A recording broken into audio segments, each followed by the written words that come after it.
It's exploded, unfortunately, via social media, and it has inspired individuals to carry out acts of violence.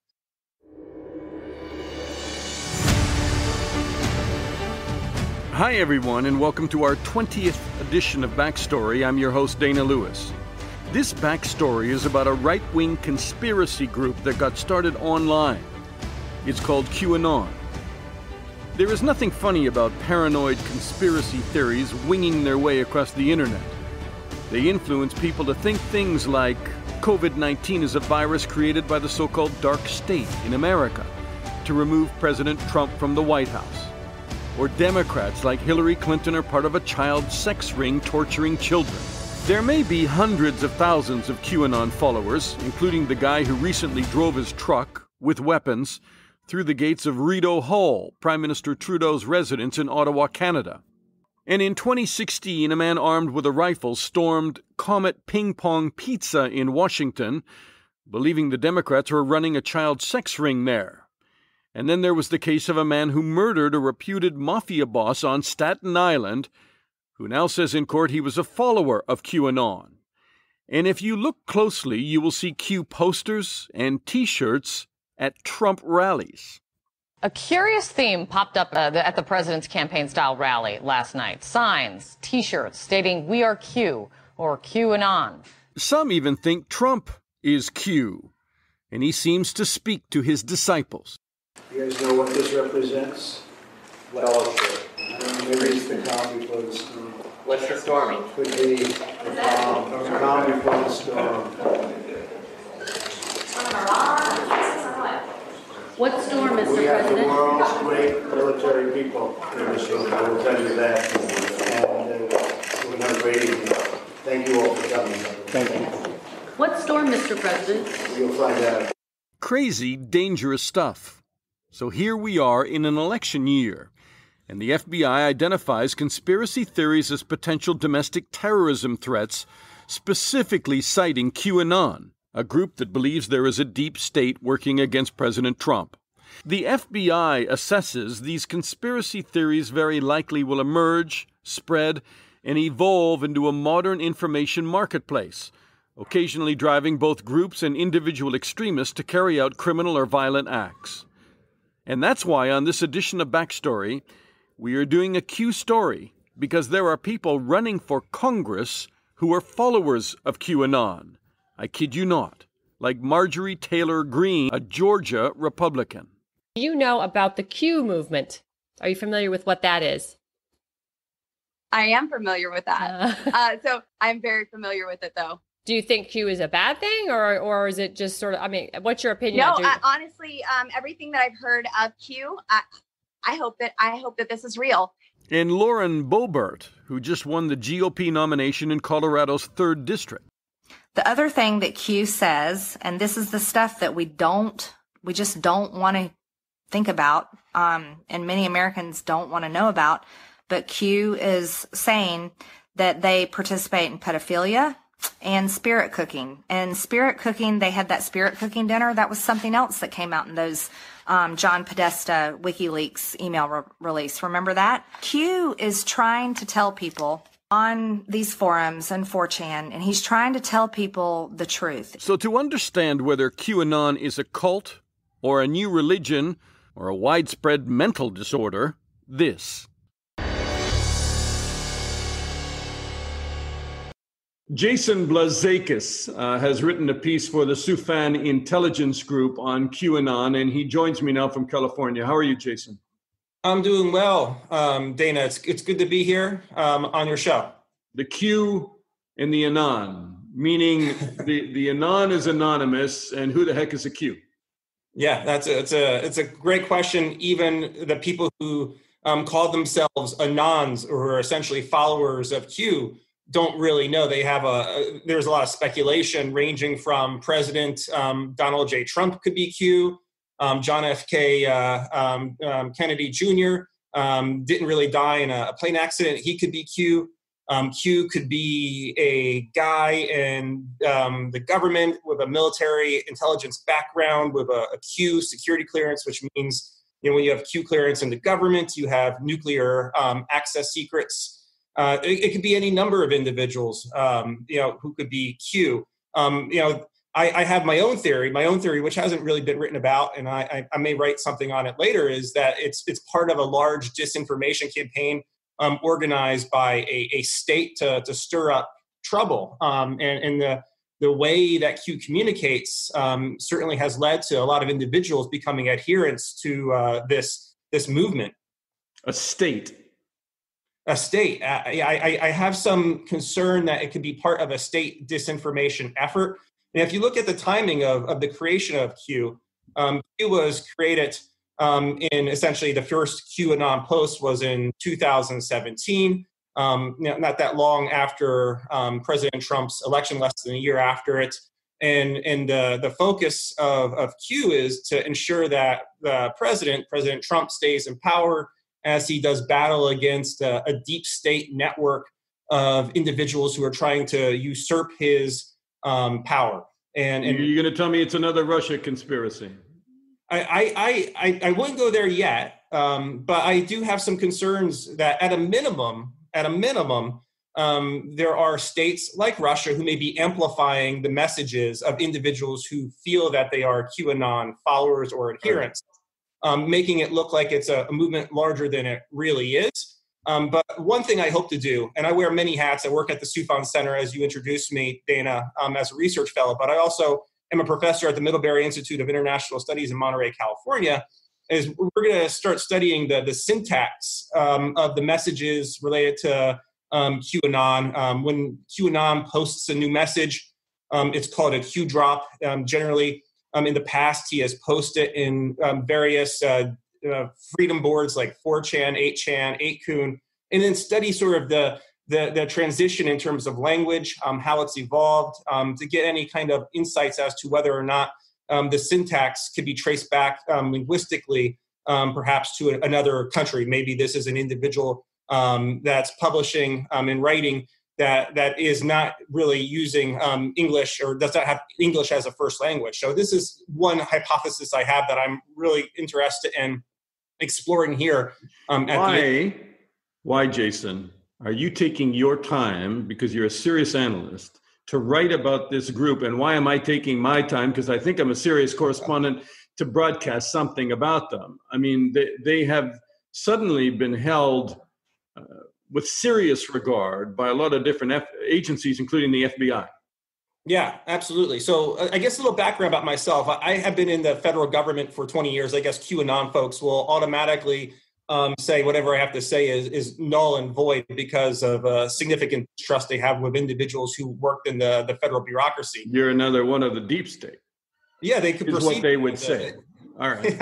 Yeah, and I left the deep state, so maybe that makes me a little bit better than those who remained in, right? But I worked in the Counterterrorism Bureau at the State Department, studying terrorists, whether it's ISIS, Al Qaeda, understanding who the individuals are within these networks, so the U.S. government could sanction them. And to sanction an individual or organization, you have to study them deeply. So I've always been interested in extremist movements. 10 and a half years, I was following counterterrorism-related issues, primarily focusing on Salafi jihadist groups. But in 2016, the British government actually made a decision to designate a white supremacist group called National Action. And it was from that point forward I started looking at the more the radical right milieu in which QAnon certainly sits. I've become more interested in QAnon, given that background, more recently over the last couple years, because it's attracted a very wide following. It's exploded, unfortunately, via social media, and it has inspired individuals to carry out acts of violence. The most known one was the situation in New York where an individual killed a mafia boss because he felt that he needed to do justice by carrying out that attack against the mafia boss. You had a situation in the Hoover Dam area in Arizona where a QAnon follower parked his vehicle and blocked the bridge, and he was armed. And then you had the more recent incident showing that QAnon has gone overseas, where you had an individual who was consuming QAnon content. And people could argue, other experts say, well, he wasn't that actively involved in QAnon. He only had a few posts. But that individual carried out a ramming attack against the Prime Minister of Canada, Prime Minister Trudeau's house in Rideau. And thankfully, he was stopped. He couldn't do harm. He was well armed.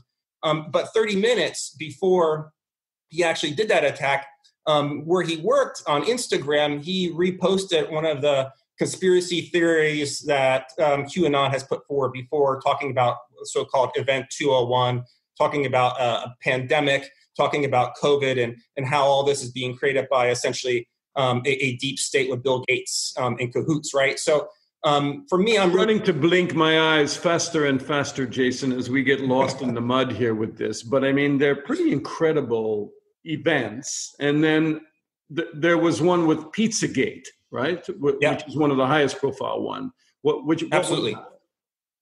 So Pizzagate predated QAnon, but a lot of people point to Pizzagate as being sort of the father of the QAnon conspiracy. And Pizzagate's really important to understand in the context of QAnon, because what QAnon is about as a conspiracy theory directly relates to the Pizzagate conspiracy. So you had an individual who was within the Hillary Clinton campaign who had essentially his emails hacked. His emails were published on WikiLeaks in 2016. And in those emails, he's talking to the owner of a Washington, D.C. pizzeria called Comet Ping Pong. And in those exchanges, there are discussions between the proprietor of Comet Ping Pong Pizza and the campaign individual Podesta within the Clinton campaign. And they're talking about pizza, they're talking about toppings, and there are conspiracy theorists who looked and examined this language and felt that somehow that's code words for children who are being exploited by adults. Essentially, they believed that Hillary Clinton was deep involved and Democrats were deep involved in holding children hostage and pedophiles and the assaults and that allegedly this man came to believe that was taking place in the basement of the pizza store. Correct. So the final thinking was essentially is in Comet Ping Pong Pizza, there's a basement where children are being held. They're part of a, being captive, part of a pedophilia ring run by people like Hillary Clinton and Podesta. And this man from North Carolina was reading all this online, and all this was being discussed online. And it felt he had taken it upon himself morally to do something about that. So he traveled from North Carolina to Washington, D.C., armed with an AR-15, started shooting, went downstairs to the basement, and didn't see any children. There were no children there. It was clearly false information. And then he put down his weapon, as I understand it, kind of with the revelation of, oh gosh, this actually isn't taking place, right? But exactly. The fact is that people like that on the internet come to believe some of these wild conspiracy things from QAnon. Oh, absolutely. People read this, not just individuals who are associated with Pizzagate, which predated QAnon, but afterwards you had individuals who actually have taken action. And this is part of the reason why the FBI in 2019, the Phoenix field office deemed QAnon to be a domestic terrorism threat. And I think for good reason, because individuals, particularly during a pandemic, when people are trapped at home, they're reading information online about all these conspiracies. They feel helpless. And if they have some kind of secret understanding, which maybe these conspiracies give them, that they have some kind of secret understanding about this like conspiracy that's happening by the deep state, they could do something about it because they now are empowered and they can take power back from these global who are running the world. And just to be clear, QAnon says there isn't really a pandemic. It's I shouldn't say that. They say it's a conspiracy created by the left, by the Democrats against President Trump. So you have individuals, most certainly, based on my research, a preponderance of individuals who are adherents or say that they believe QAnon guidance, that believe that there is a pandemic. There was even a movie made by QAnon followers called Plandemic that said this was a stage by the New World Order and people like George Soros to essentially take power and to eliminate enemies. But in terms the actual QAnon, the individual who posts Q drops, as they're called, essentially posts on the various boards. These are kind of like little coded messages, right? Yeah, coded messages that QAnon adherents decode. He said that COVID-19 was real, but it was a good thing. Be prepared for it. And I think the thinking behind that, as many decoders believe, is that be the genesis for the beginning of what QAnon calls the Great Awakening. All right. How many people are going to get this Great Awakening? Are we talking about a few dozen people on the internet, or you think it's? And I know it's impossible to tell, but take a guess. Yeah. Is it in the tens of thousands, or is it? I think we're at least in the tens of thousands. Now, there's individuals who are essentially what they call it, like red pilled, people who have seen the light. They see that there is first and foremost a deep state that exists that is trying to work as a secret cabal to usurp the President Trump, who is essentially the white knight of this movement. And on the second part of this thinking is that if this Great Awakening occurs, once you see and become enlightened, there's going to be a battle for the soul of America, and you have to do something about it. And is that an armed battle? Potentially an armed battle. I look at QAnon as a cult. And cults, particularly cults that believe in apocalyptical like thinking, things like a Great Awakening, where there could be a battle between good and evil, white hats versus black hats in the context of how QAnon describes them, white hats being essentially the QAnon followers within the government who are doing battle against the black hats who are Satanists and part of this deep state conspiracy.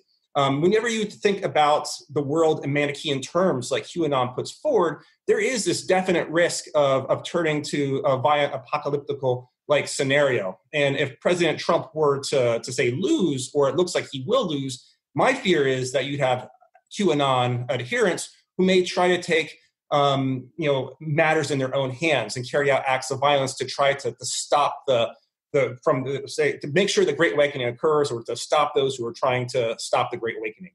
Because like the guy who went into the pizza store, they have been convinced, and they've been consuming this stuff. They'll believe that this wasn't a fair election, but in fact it was something done by the deep state, and they have got to stand up, maybe with weapons, and fight it. Absolutely, and even Q's post on COVID-19, he said, this is going to be used by the Democrats to create COVID-19, to create mass hysteria, and it's all with an eye towards the election. So Q himself is talking about COVID-19 in the context of the election, how Democrats could use it as essentially a bulwark against President Trump, and therefore making the election look illegal. And at the same time, you have the rhetoric of the president, of course, saying that the president poll numbers aren't as bad as they're saying. But if you have, say, mail-in voting, which would be a responsible thing to do during COVID-19, that somehow casts a dispersion upon the possible results of the election. So I think the president himself, unfortunately, has played in the hands of some of these QAnon followers by saying that the election itself is already perhaps not credible because of COVID-19 and because of the ideas behind mail-in voting, which he said will lead to fraud. And if there's fraud related to the election, then President Trump loses because of fraud. That's going to be very upsetting to QAnon followers. So, Jason, does the president unknowingly, unwittingly play to QAnon followers, or do you think that he is aware of QAnon and actually drops some things that may benefit him in with certain electorate? Well, I'll tell you, QAnon thinks the president is messaging secretly to them.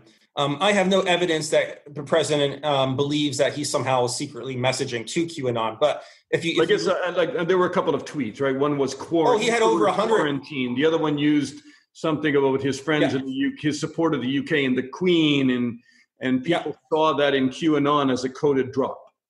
Oh, absolutely. The QAnon people see how he used quarantine and how he made a hand gesture that looked like a Q.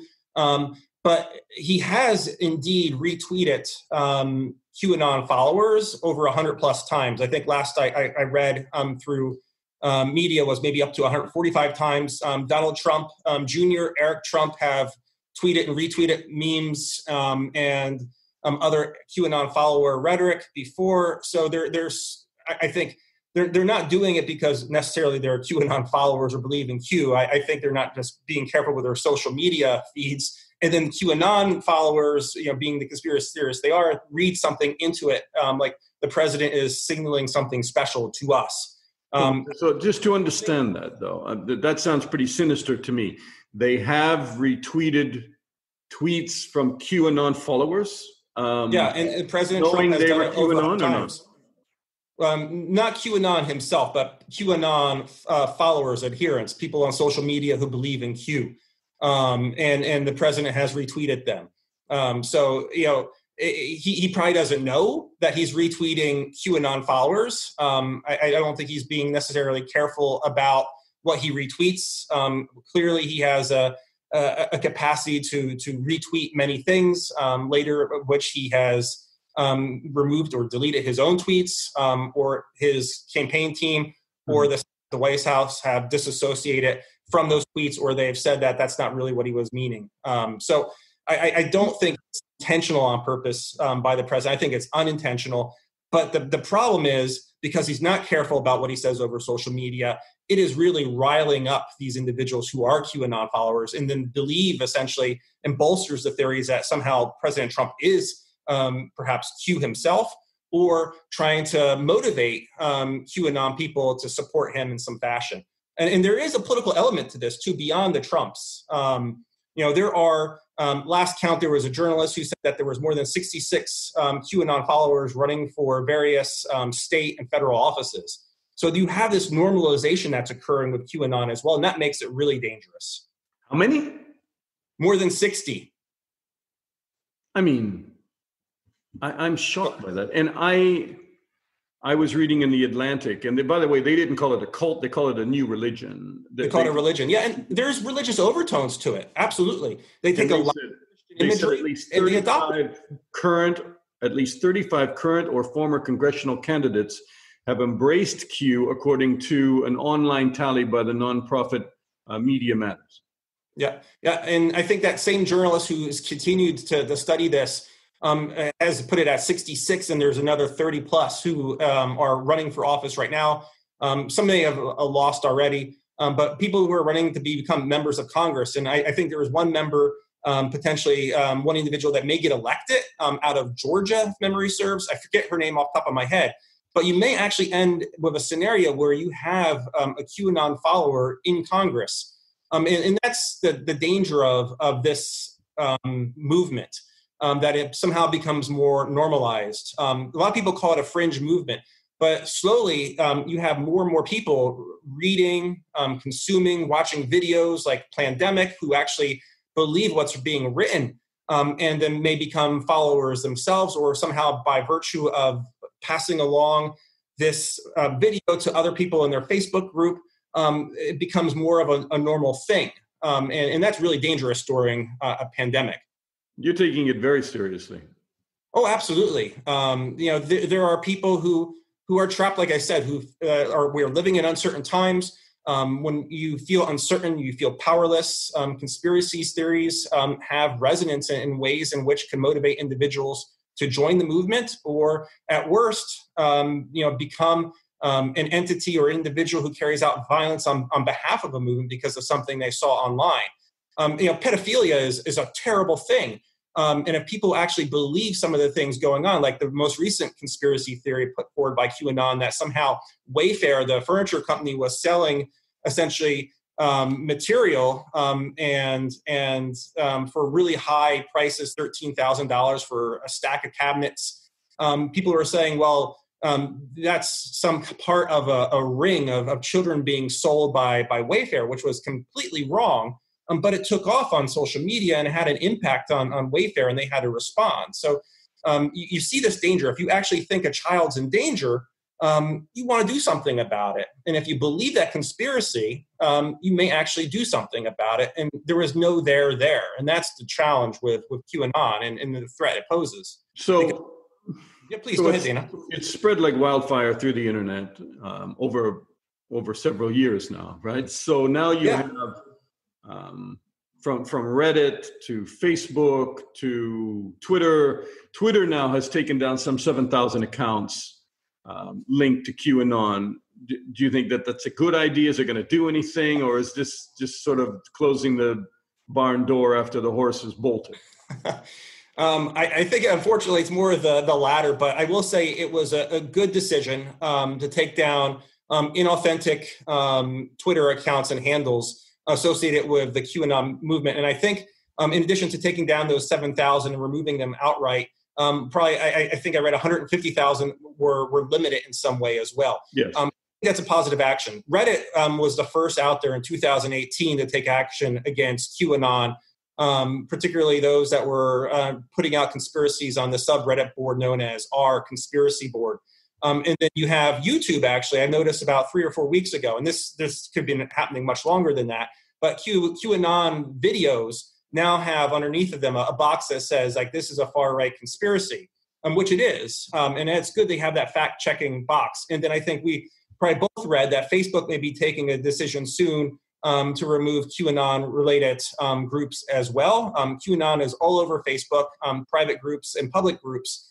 In the context, from my perspective, these are good decisions because these are mainstream social media platforms that touch so many more people than, say, 4chan, 8chan, or 8Q ever have.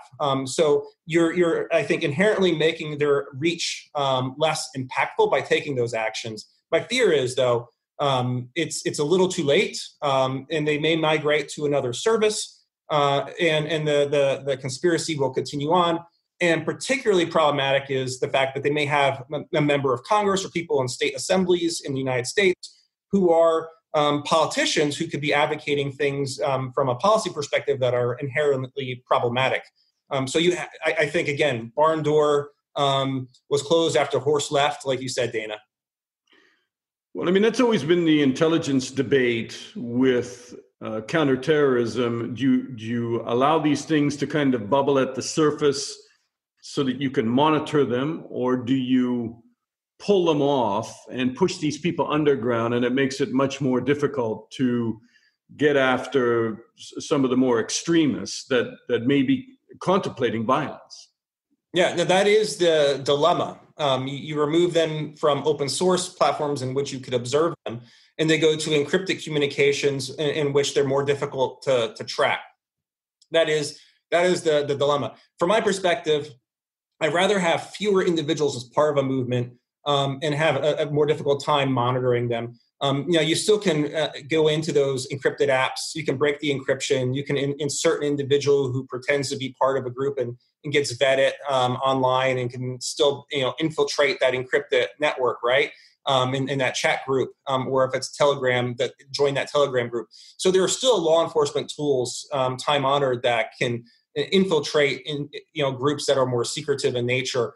From my perspective, I'd rather just have fewer recruits and members and adherents. And I think that's why I think the actions taken by Twitter, Facebook, YouTube, Silicon Valley writ large, like Reddit's action in 2018, is very important because it can limit the number of individuals who are consuming this information. I just want to also add, TikTok has unfortunately become another avenue in which the Pizzagate conspiracy, which a lot of people thought was dead in 2016, had a second life because it took off on TikTok again. And then TikTok actually made a decision to, I think, remove the hashtag Pizzagate, remove some of the other QAnon hashtags. And that's really important because TikTok is now sort of the viral social media platform.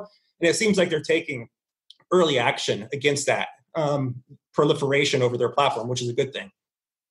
Jason Blazakis with the Soufan Centre. Mind-blowing stuff and really intriguing. And thank you so much for taking the time to kind of lay this out for me. No, my pleasure, Dana. It's a pleasure to be with you and to be with your listeners. In May, a follower of QAnon was arrested in New York, attempting to assassinate Democratic presidential candidate Joe Biden, a woman from Illinois armed with a dozen knives. When Trump tweets about the dark state, he feeds conspiracy theories that are not harmless. Conspiracy theories and their close cousin, fake news, are socially destructive and dangerous, especially for those with mental illnesses. You and I will no doubt be hearing more about QAnon, even if we don't care to.